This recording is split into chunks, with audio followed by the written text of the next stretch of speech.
Ladies and gentlemen, this is JoeJinMovieSoAwesome. I'm Joe. I'm Won-Jin. Today we are going to talk about Netflix Blue Eye Samurai. Major spoilers ahead. There are a total spoilers. of 8 episodes in season 1. If you have not watched it, please come back later after you watch it. Big shout out to ZZ, Scott Walker, and Ui-chan Hong. Thank you so much for always tuning in, guys. You don't have to always tune in live. You can leave just a reply. We remember, y'all. Woo-hoo-hoo. Here we go. You know, let me go first. All right. This animation was recommended me by 2 friends. One of them is Yong-jin. Yeah. By the way, he's our buddy. He used to live in Japan. He's also a huge fan of animation. And he was so excited about this and shared the news that there's this great animation on Netflix. And interestingly, he recommended me to watch in Japanese audio. Because, I mean, this thing is American made. This is an animation made by Americans that deals with Japan.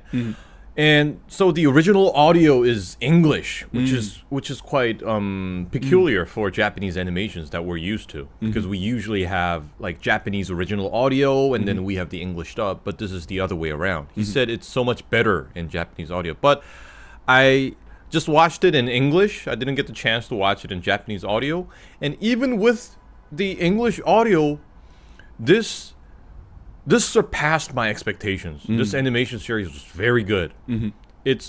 I haven't seen like an animation that was so captivating in a while. So it was a very pleasant surprise. I agree with you, Won-Jin. Let me tell you something. There has been a try. You remember Vampire Hunter D, the movie? Oh yeah, that one was that one focused on English audio first too. But the Japanese version is still better. And I think it's part of it is just our expectation that like, and there is a uniqueness to how the Japanese do their audio. Yeah, and I think also because the animation industry is so big in Japan, I think they just have such a great pool of voice actors there. But I gotta say, I liked it in English. I'm gonna watch it again now that you told me this. It didn't even occur to me because I was tired from my week and I just watched it really quickly and had a great time. I'm gonna watch it with Japanese audio this time because this is one of those series that I plan to watch again because I mean, first of all, me and Won-Jin, we grew up with animation. I think most of us have. I mean, I'm a big fan of the Evangelion franchise, the movie, the Dragon Ball. And we're the Dragon Ball generation. Yeah. But this one I love because part of watching Japanese animation, the great part of it is dealing with adult themes. And this one delivered visually and thematically as well. And I like how they take it there. Because a lot of Japanese animations are almost Greek tragedies in their violence. Yeah. If you remember the first Gundam, it was really about revenge. And well, I think revenge is part of the theme. I think the first Gundam series, the overall theme was like anti-war. It was very anti-war. Because there are robots. A lot of people who haven't seen Gundam, they just presume that it's like a super robot. It's a metaphor for technology, but it's not. It's actually it's very depressing. It's very sad. But this one, you know what I liked? It had everything I loved about Japanese animation. Because if you watch Japanese animation enough, the woman pretending to be a man is a very common thing. Or gender change. Remember Ranma? You get changed to a woman. You get hit with cold water, you turn into a woman. And I think we mentioned this when we talked about Gen V. I mean, that's the original them. So this theme is not new. Like in Asian anime, especially Japanese anime, there is like this yin-yang element that is always going on. But this one, the English audio kind of gave it away though, because you could tell that the actor is a woman. I could tell from the first episode there was something wrong with the voice. That was not a man's voice. No, but it was done smartly though, because I did until the last reveal think that maybe it is a he, not a she. But yes, it's a woman, and it's amazing. And this is why I love this series, because from the very first episode, I knew that Ringo and the weird haired dude was gonna be his like Mizu's companion, because there is this traveling to the. I don't know if Western audience know this novel, but the Chinese novel, A Journey to the West, has this trope that a lot of Japanese animation such as this take, which is like there's a lone guy who during his or her quest finds an opponent and you fight them and beat them and they join you. Yeah, they're vanquished and now they're your friends. Yeah. And there's always this reason. It's because I want to kill you. And then later, you cannot die before I kill you. Yeah, so stay alive. Yeah, it's a common thing, but it's a thing we like, and this story had everything we like about that kind of story, which is Mizu is on a journey, and it happens to be revenge, and there are friends along the way, and there are many hiccups, and I love the contrast between Mizu and Akimi. It was because. I didn't know Akimi in the first episode didn't have like main antagonist vibe for me. Yeah. And then around episode 2 or 3, I realized that like her story is gonna be a mirror to Mizu. And the ending delivered. I love her Darth Vader moment where I want greatness. My dad is my bitch now. And then this whole thing where that was amazing, like this twist and turn in character development. There are so many things to praise about this animation series. One thing is the way it was produced. I mean, the drawing, it's kind of new to me for a Japanese animation to look like this. A little bit Mulan-like, right? Well, not Mulan, but more like, what's it called? The Spider-Man Into the Spider-Verse. The 3D element. I mean, behind the 2D looking, surface, it's actually like a 3D model. So that was also interesting for me, and it did have like an animation that was not too smooth. It was like kind of choppy, but it actually gave me a lot of comic book vibes, so I liked it. Another thing that I have to praise is the character arc. We just talked about, what was it? The Covenant. And basically, except for Jake Gyllenhaal and Ahmed, everybody else was a paperboard. But in this animation, the characters like Akimi, Ringo, Mizu, and that hair guy, that samurai guy, I forgot his name. What was his name? Tenge or Tengen. Ten guy. I don't know. I'm sorry, but anyways, they all have this arc that kind of completes towards the end. Yeah, I love how, like an idiot, like he has a whole ear, because that's also a very common trope, guys. In Asian culture, having your hair dumb is kind of a recurring trope. My favorite Japanese anime, hey Scott Walker, my favorite Japanese anime TV series, Pokemon. We watch Pokemon. Mundigimon Yogigo. Sailor Moon, Digimon. Yep. Yogigo. Yeah, the feminist vibe was so strong. We're going to talk about that. Well, we also have to mention that. I mean, but let's talk about that later, a little bit later. Yeah. No, every kid had a unique story, and that's what made it even better. Yeah. It was very well written. Yeah. So that's what we have to say about this. Yeah. Because the production thing, that's like after the story's done. Yeah. The story itself is very well written, along with the characters. And we love when writers take their time to make sure that everything is meticulous. Yeah. And it Won-Jin, let me add on to that. It intertwined those things really well. Like there's a master, there's an arch enemy. There are animation tropes too, where we're going to go back to your past, and it turns out you're going to meet this asshole again, and that's what's happened. And there's also redemption for the stupid hair dude who finds out more about his opponent and learning respect and love and loyalty. That actually reminded me a lot of the Jaime Lannister from Game of Thrones, because, I mean, we first start off with hating the guy. Yeah. But as we go on this journey, as he goes on that journey with Brienne, we learn more about him, and then he also learns more from her. Yeah. and we have this transformation of character. Yeah. Also reveals a lot of things that we didn't know. Yeah. And we kind of grow fond of the character. Yeah. So yeah, it also had that. Yeah, the enemy that turns into a friend. Yes. Every time Goku beats somebody, you're either his friend or dead. Yeah,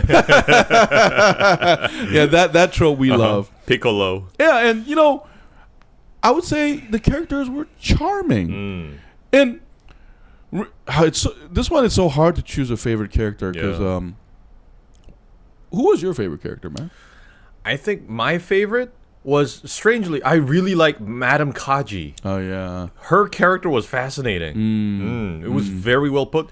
Fun fact, the person who voices Madame Kaji who is Mulan. Oh, That's MinGa Wen, the one who played in The Mandalorian. Yeah. What was her name in that? Like she was sidekick to Boba Fett. Yeah. I forgot her name. Because I also she's the voice of Mulan. Yeah, I noticed also the voice of George Takei. Yeah, that's right. Guy. The sword father. Yeah. And Rendell Park, he was voicing the guy who gets Kerry his arm chopped Fukunaga off. plays the Seki character. Akami's like the head manservant. Yeah, and then we have Kenneth Branagh. But anyways, so Madame Kaji, I kind of really like that character. I mean, she has very brief moments. She doesn't really have the full character arc the other characters have, but I really liked her character. Yeah, like she's also a character that appears in a lot of Japanese animation, is someone with dignity. Because and even the revenge was so dark. I mean, even when they kill the deaf girl. Oh, that scene was very puzzling. Like that raised a lot of questions for me, because to me it seemed like she didn't want to die, because she was like, yeah. No, but it was a very dark tale from the start, and this is one of those series that because it's so good, even though I knew that the 1,000 Claws were gonna come, I found the like playing with our hopes. Yeah, that was really hard, and. Because in a lot of samurai movies and animation, mercy killing is a given. Yeah. And one of my favorite part is like when Shogun Ito is cornered. I love how one dude just casually did seppuku. And Fowler's like, wow. Oh, I didn't know you had it in you. It's like so conveniently true. And I also love the political machinations. Yeah. It was so dark. And there's a very Asian element to it. Remember the tea party scene? I'm bluffing. No, you're bluffing. No, I know you're bluffing, so I'm gonna bluff too. That's a very Asian trope. I know you're bluffing, and I know that I know that you're bluffing. Yeah. And then the twist where it's all true. It's all true. Yeah. There are arrows coming. That's a very Romance of the Kingdom stuff. Three Kingdoms. Yeah, that's right. Because just in case you guys don't know, in like Asian warfare, like deception is a very huge element that is stressed more than I think Western culture. I know, I know, you are deceiving. I didn't like her at the beginning. Rich spoiled her story, but then she earned. She loved Akimi. Yeah.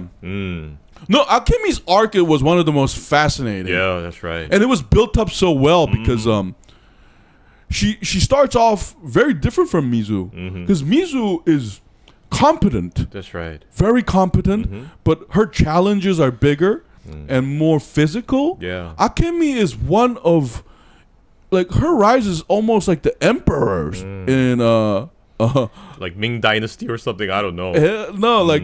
It's one of politics, but it was done in such a great way. Because the great thing about Akemi is, Won-Jin, you mentioned it so well. These characters have so many dimensions. It's not that she's an evil character. She finally understands the world she lives in, and she changes. And she learns what she wants. No, and there was this series is really good because the foreshadowing is good. As soon as Akemi just took off her clothes and threw up her virginity, I knew this woman was tough. Because she's just playing the card she's dealt with the best she can.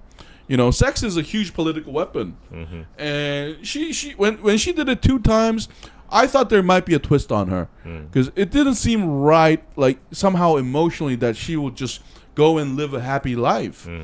And it made sense because her master is Mistress Kaiji and her husband's mother. You know, the shogun's wife. Like, so I like that dynamic where she's learning from.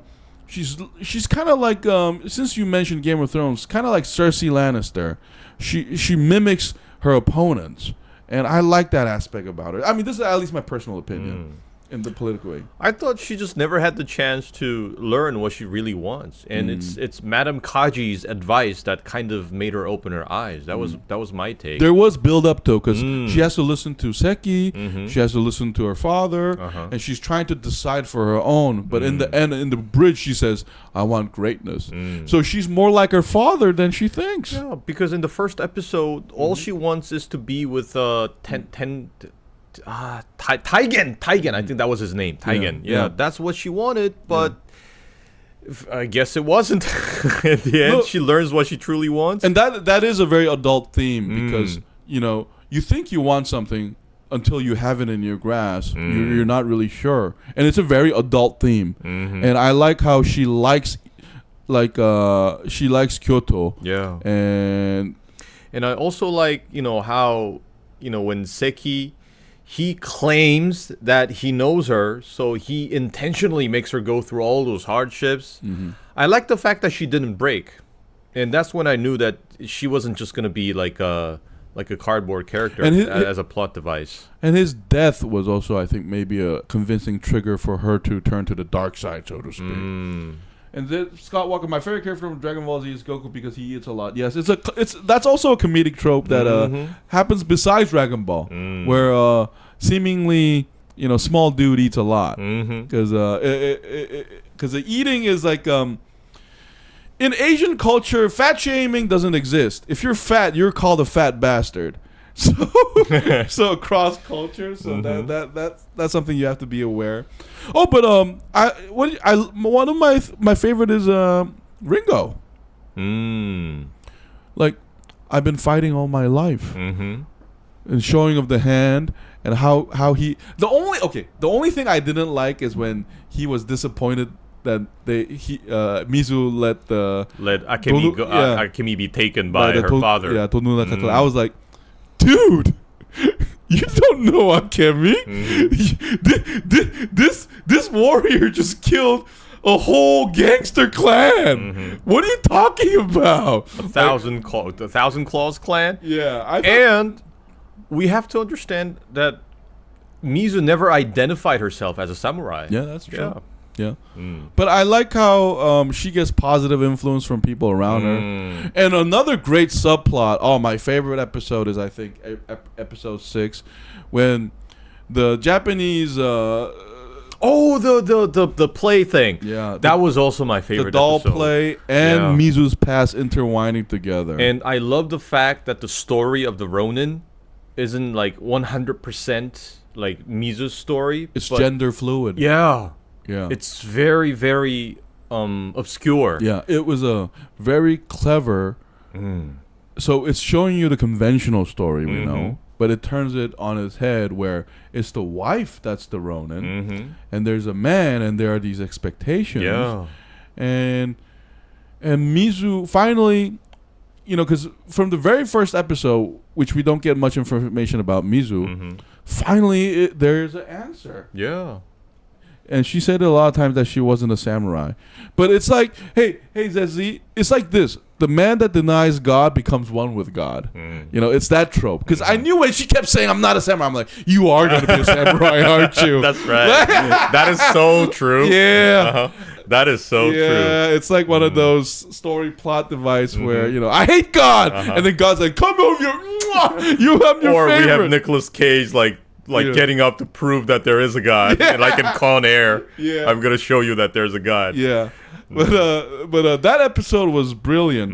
And that episode not only was interesting because of the flashback, but also the action sequence against the clan. That was amazing. That was awesome. You know, because in the earlier part of the episodes, we see Mizu carrying this like weights on her arms and legs, and we basically thought it was like in order to get herself stronger. It was to gain strength and muscle mass. But in this episode, we find out there's more to this. It turns into a naginata. It was so that she could turn the sword into like a glaive. Yeah, it's a naginata. Yeah. Because it's basically a mix of the medieval cross and a spear point. But hey, fun fact, like naginata killed more Japanese than any samurai sword. That stuff is the most dangerous weapon before the rifle. You know, swords do not have a chance against a spear in real combat. There's no chance. And like her husband said in the episode, that it's the perfect weapon when you're outnumbered. We see, again, in the Romance of Three Kingdoms, all these badass heroes, they all have like a big ass glaive. Oh, I thought you were gonna mention how she uses it in the castle against the minions. The naginata is finally assembled, and then it turns out those things were also like spear bodies. And then I like small details. I love it when she spared one of the minion bitch asses. To retrieve. Yeah. To retrieve it. Like, it's that small detail that makes this almost a masterpiece, in my opinion. And see, contrast that with the way she didn't show mercy to the Thousand Claw Boy. You're like it depends on her mood. So she's not a good character, like as a good person, but she has multi-dimension. And that's what I think is so smart about this show. It's very carefully written, and we can tell, because we see a lot of characters that show up and disappear in the earlier part of the episode. For example, remember that guy named like Blood-Soaked Chiaki? Yeah. And when he finally reveals his true identity, the Sword Father stops Mizu and tells her that he's drowned in blood. In his lust for blood. He's a con man and a murderer. And I was thinking that was also a foreshadow to Mizu's character, because she's blinded by revenge, and her bloodlust is driving her mad. And we can see that from episode 6, where she at first spared the kid in the Thousand Claws clan. Later, she just kills him. Yeah. Yeah. And I mean, and like all great animation, I love the ambiguity too, though, because it seems like the Swordmaster knew that Mizu was a girl from the start, you know, and there are a lot of things that has layers to it that we find out later. And I also love the Taigen getting a hard-on looking at Mizu. Yeah, that's right. Yeah, that's also an animation trope, by the way. In Ranma, like they're like confused about their sexual orientation. Yeah, that's right. And they're like often ashamed at first. Yeah. My favorite Japanese anime is when I was growing up, Pokemon. Yeah, Pokemon we love. Well, actually, I'm not familiar with Pokemon. I never got to watch it. No, Pokemon, I love the comic book. But when it became an animation, I didn't watch it that much. Read it. Yeah. I know Dragon Ball. I'm also Sailor Moon generation. Yeah. Sailor Moon came out in 1992. Dragon Ball. But going back to that trope, I mean, it is often mentioned. I mean, we see this in a lot of different animations. And then what usually happens is the character later finds out that he or she was he or she. I mean, it was a different gender, and they fall in love, and blah blah blah. But they didn't have that here. Yeah. So no, because like in Asian culture, like hand holding and like same-sex bond is very strong culture here. Like when we were in high school, some men and some like women, like the girls and men, they can hold hands. So it is a we draw the line more ambiguously, I think. And I also love the name Mizu, because you know, in Japanese that means water. Yeah. And we see a lot of that trait in the animation as well. And I think there's a part where I think it was Madame Kaji mentioned something about water, about her character. Hey, let me explain that. That is a Japanese belief about flowing water. And it roots from China, from Tao, where because the water must flow. Because if the water is still, it becomes rotten. So, and to live like water it is a goal of that philosophy. And it's also used in Warriors a lot, because remember Bruce Lee said, "I flow like water." Be like water. And it's more about the mind, the body, and the flow of life. And Mizu, I think, she is like water in the fact that her current and how she moves changes with the curve she meet, and it's a very Asian thing, and so that's a smart way of naming the character. Yeah, Goku eats a lot, Scott Walker. That's one of his best characterizations, and his whole family eats a lot. That's why it's funny. Just to mention Dragon Ball for a second, I think the best part of Dragon Ball Z was when Gohan went Super Saiyan 2 after Cell kills the robot Android guy, 16. the Android 16. He's like, ah! Yeah, that was the most dramatic moment. Yeah. I still have it in my head. Hey, we'll get a chance to talk about Dragon Ball Z in a separate podcast, Scott Walker, because Dragon Ball Z, like me and Won-Jin, we can talk about that for hours. Yeah, especially the original series where. The comic book, it was 42 volumes, and then it was a serial from in Korea, Sonyeon Champ. That's called Boy Champ. It was I think it was our one of our go-to magazines. I don't know the Japanese name, but Sonen Champ. Yeah, Sonen Champ. But anyway, back to Blue Eye Samurai. I mean, it also pays a lot of homage to the 80s, and because Japanese like samurai animation is intertwined with westerns. Yeah, and also we see this in movies as well, because we have movie directors like Kurosawa Akira, who made The Seven Samurai, which is then later on rebooted and remade into like a western movie in the West. So I think there's a strong like a relationship between the two, because I think they have similar themes. You have this lone warrior, an outlaw, like all you have to trust is the sling of your gun. In Japan we have these ronins, samurais without masters, and all they can depend on is the sword. It's like to be honest, not the sword but the katana. The katana and the gunslinger's gun are interchangeable. See, let me give you an example. Cowboy Bebop. Bebop uses a gun, but Vicious uses a katana, and they duel with that. So that's why Cowboy Bebop is one of the genius animation, because it's a hybridization of those elements. And there's a lot of like Japanese theme in Cowboy Bebop, but we will have a chance to talk about that. Yeah, and we have this also animation from the 90s called Rurouni Kenshin, which is, I think in America it was called Samurai X. The guy with the scar on his cheek. And there's an OVA, original video, called I think it was Memory. Kenshin, not the TV series. There's this like prequel of his young days called Memory. It was super violent. It's just like Blue Eye Samurai. I also got a lot of resemblance of this. I mean, and even in comic Vagabond, Miyamoto Musashi is the character there. And Miyamoto Musashi's The Way of the Warrior is a very influential book. And I mean, by this point, samurai series is a genre.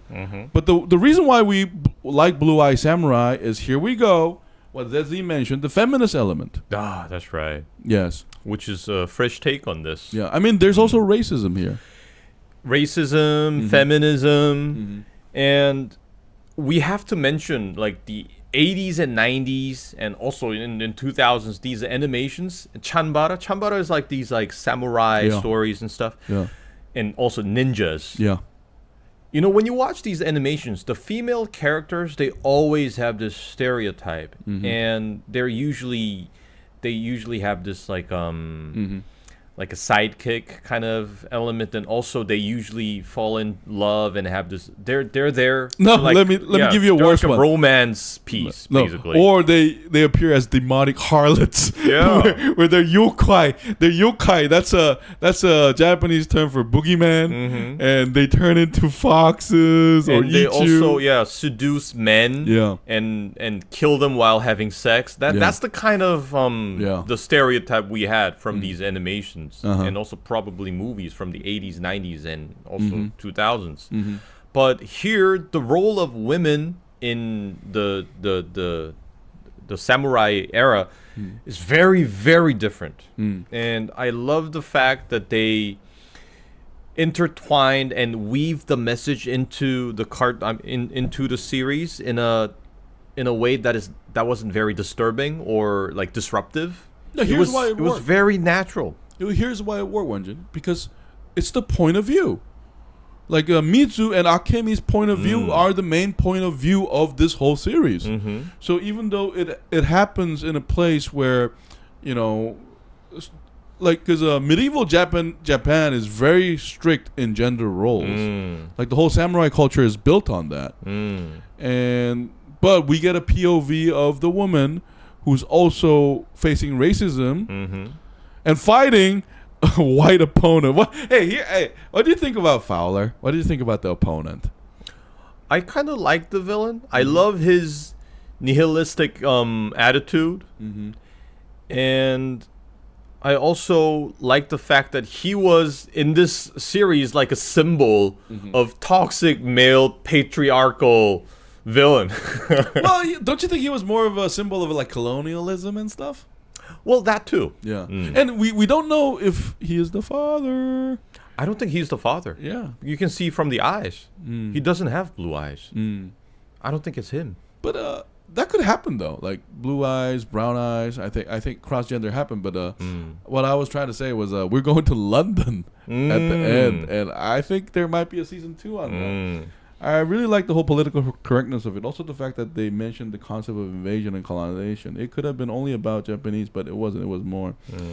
Yeah, I mean, I think that what they did was they melded with this genre really well.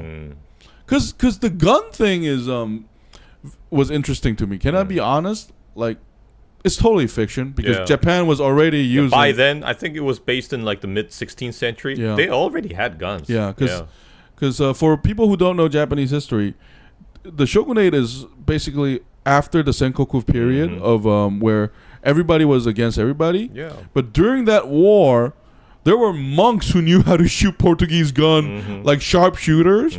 So like this is a plot device, but it's a metaphor. Yeah, of course, for technology coming in and ruining the original cultures, perhaps.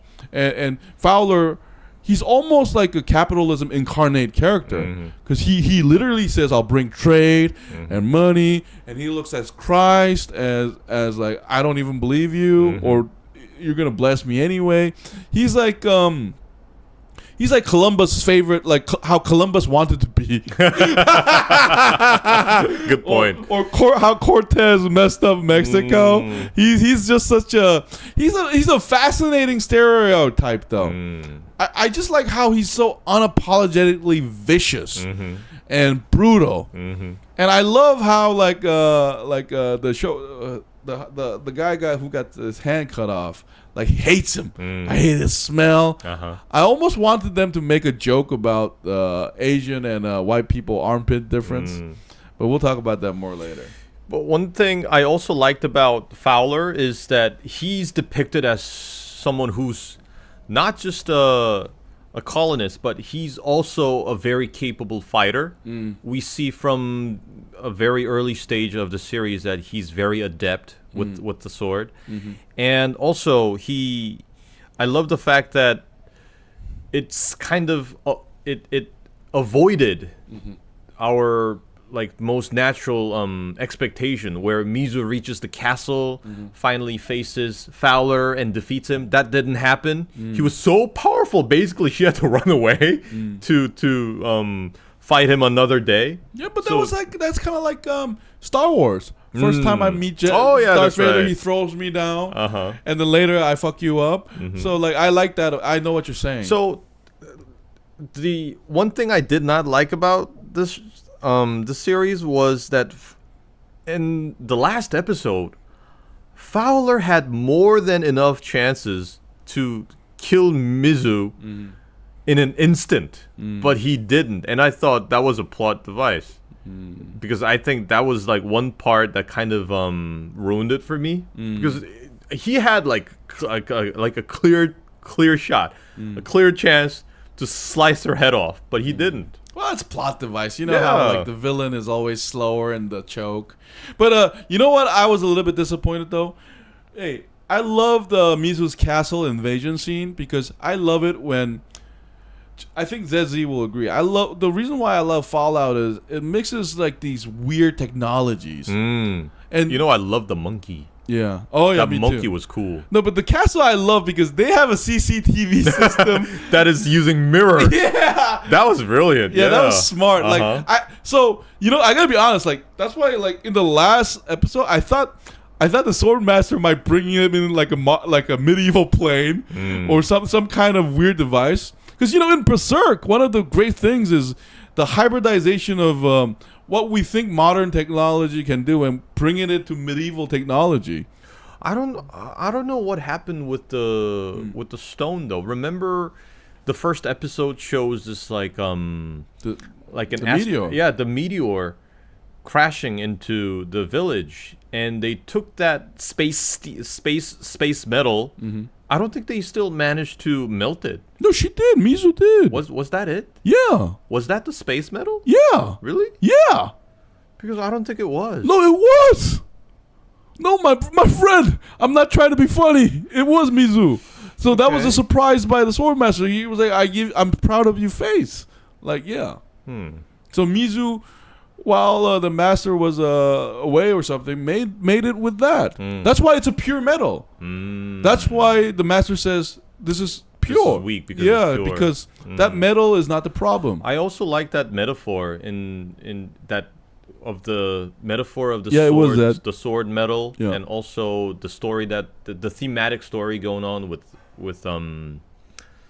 Mizu, because when the sword father talks about impurities, he's talking about the metal in the sword, but as an audience, we also see the so-called impurity in the characters. Yeah, it's figurative. Yeah. So I also like that detail.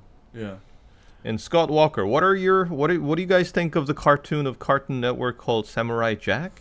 Like by that time, I was Cartoon Network was a huge deal when I was in high school. But yeah, that's the point when I kind of stopped watching cartoons. Yeah, Cartoon Network and Adult Swim. Yeah. There was this move during that time to more adult themed, and Adult Swim was playing on cable around 10 p.m. But Samurai Jack came. I've never heard about Samurai Jack though. Right at the tail end of that, so I wasn't able to watch it, Walker. Like I wasn't able to watch it. There are many, like these like samurai or ninja based. Oh, Samurai cartoons. Jack! I watch it a lot. Oh, you watch this? Yeah. Okay, it looks like a Cartoon Network. No, this is an American one. Okay. No, I watched Samurai Jack. I didn't watch it serially, but I continue to watch it. My opinion is, Scott, it's a great animation for its time. Like the drawing was unique. I remember that villain, and it was. But I do think like it was catered to a certain audience, though. And like it's very different from Blue Eye Samurai, where this one is clearly looking for adult audiences. Yeah. And Samurai Jack is basically a great take on Americans' idea of Samurai Jack, like samurai, because it's called Jack. So, it was one of those things that I would watch when it was on. Yeah, this and the Powerpuff Girls, and then Dexter's Lab. Yeah, Dexter's Lab. It was all part of it. So I loved all of them, but I do think the animations we are talking about is a step up from this in terms of theme, production, or the story and plot. And we're talking about Chanbara. Yeah. We mentioned it in the title. And I think this genre works best when it's adult themed. Yeah. Because we've seen other works. Yeah. Do you remember that like a movie called I don't know the title in English. Sword of the Stranger in 2007. This was a movie about this Ronin. And it is also adult themed. And the reason why it needs to be adult themed is, number one, it's the violence.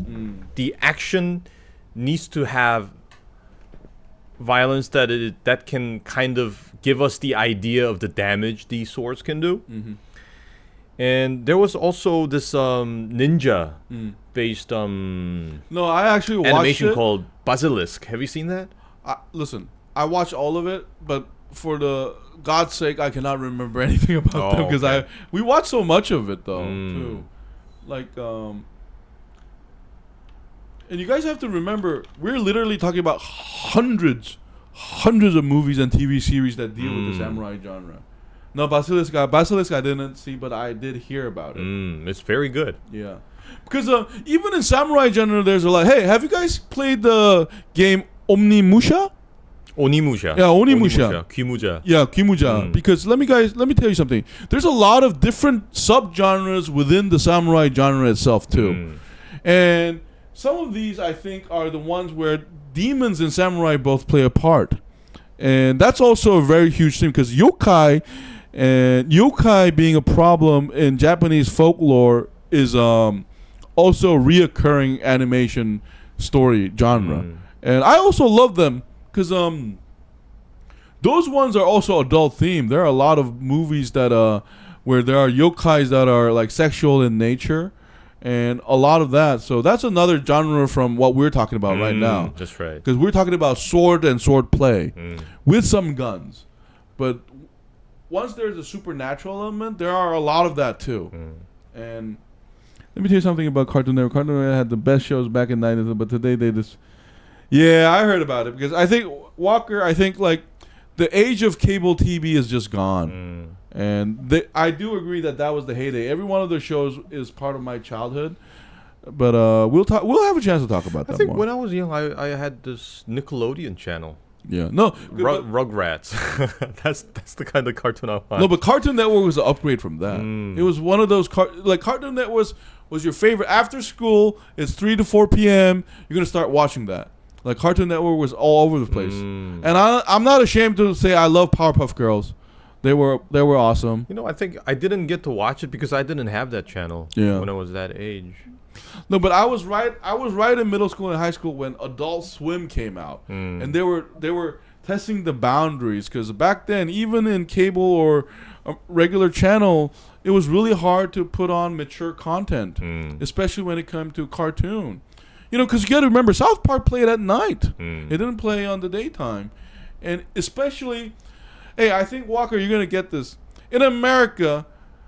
All that violence is okay, but no sex and no curse word for some reason. But I think that changed a lot now because of YouTube and everything. Yeah.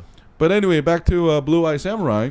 So it had 8 episodes, and I think it was the perfect length. Not a single episode was wasted. Yeah, I agree. agree. I love the fact that every episode was not like redundant.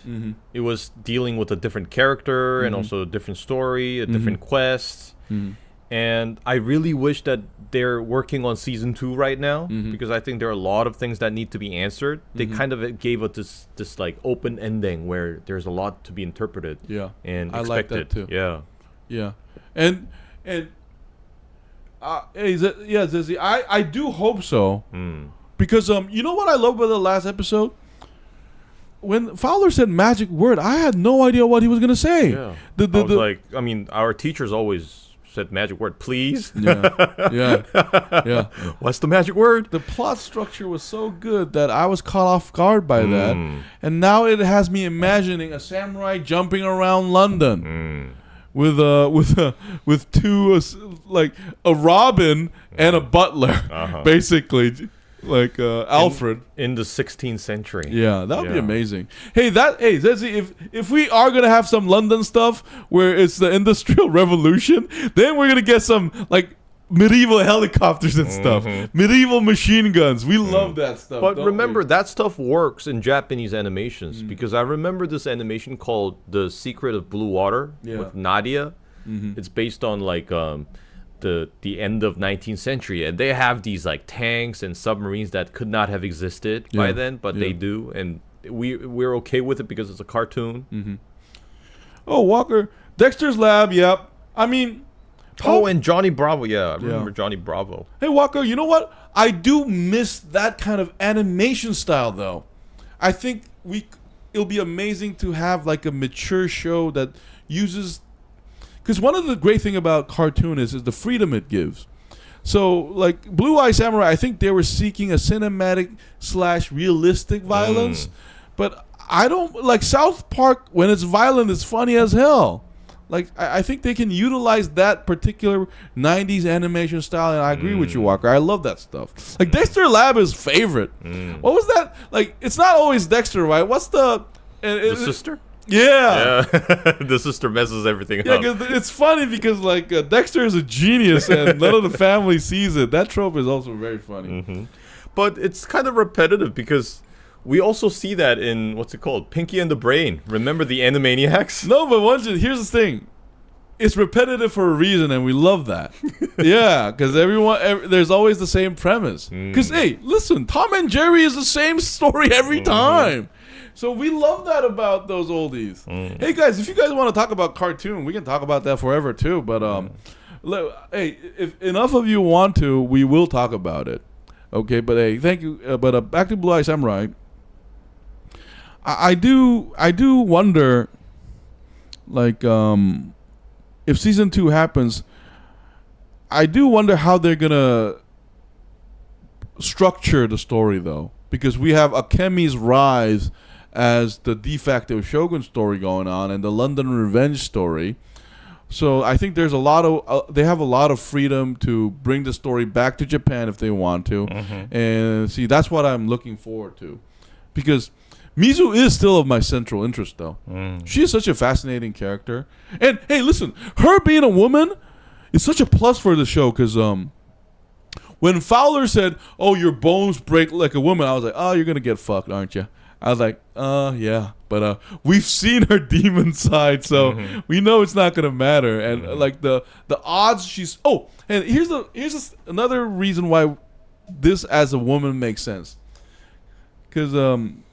I don't know if you guys noticed, but Japanese martial artists with the samurai sword is that way because it's the least physically it requires the least physical attributes to do that. So a woman can actually do that if she is skilled. That's why, like, in Japanese combat, your size doesn't matter when you use those weapons. Even in like hey, what's the English term for, kondo? Kendo? Yeah, kendo. In kendo, the physical size doesn't matter, so it makes sense, like that she can be that nimble. Why? Just because she couldn't find a board? Yeah. But but destiny is also a huge theme in animations. So like there are some, like, I think Won-Jin, you mentioned it really well, like convenience going on. So hold on, what does this mean? She got sucked into the royal party because she couldn't find her boyfriend. I wonder what will happen when they actually really meet. Who? No, but they did meet at the end. Remember, Taigen and Akemi. Yeah. And she basically said, "I'm not going with you." Yeah, she dumped him because Takemi suddenly realized that he doesn't want to be great or anything. Yeah. Akemi is the princess, right? Yeah. Yeah, they did. Yeah. So Taigen is someone who got rejected by Mizu and Akemi. And he's that's why he's going to be such a great character in season 2, because I have this feeling that he's going to find out Mizu is a woman and then fall in love. Yeah. Yes, cuz that's happening. Yeah. Cuz there's such a contrast of character. Mizu is so competent, so sharp, so flexible. Taigen is so dumb, with his dumbass hair, so stupid. So like that's a perfect couple right there. Yeah. Oh man, we talked about this for nearly 50 minutes. Time to give a number grade, guys. Whoa, I think I can give this like 9.5. 9.5. Yeah, 9.5. Oh, I think I've been too generous with the scores these days, so I'm not gonna give it a 10. I think I'll give it a 9.5. Oh, Zezzy. He low-key admires Mizu. Let me tell you something, that he doesn't just admire Mizu. He low-key loves her. Yeah, that's where it's going, I think. It makes sense. Mizu also... Because remember when Mizu was in she was like out of it, he was thinking about the lips closing up with Tengen. So she does have... Taigen? Yeah, Taigen. So she does have desires, so there's something going on there. Hey, listen, Zezzy. That's the fun of watching these, like... If there's a season 2, that is one, like, romance is such a huge part of all this too, because in Dragon Ball you got Vegeta and Bulma falling in love and all that, and that's a good part of it too. Hey, I give this 9 out of 10. Like 9 out of 10. Same reason as you, but because Japanese animation, like the standard for this is like Cowboy Bebop, which is a 10 out of 10 in my book. Evangelion, 10 out of 10 in my book. This one, does it reach that height? I don't think so, not yet. But those series were longer because Japanese animation traditionally are serial format. And they're long as hell. And they're like 20 episodes, 30 episodes. You have to combine them together. But this one was, the size was just right. So I do want more seasons, basically. Of course, the fact that I don't usually watch anime, I got really surprised. And me too, ZZ. Like, if there are more animations like that, we will watch it more.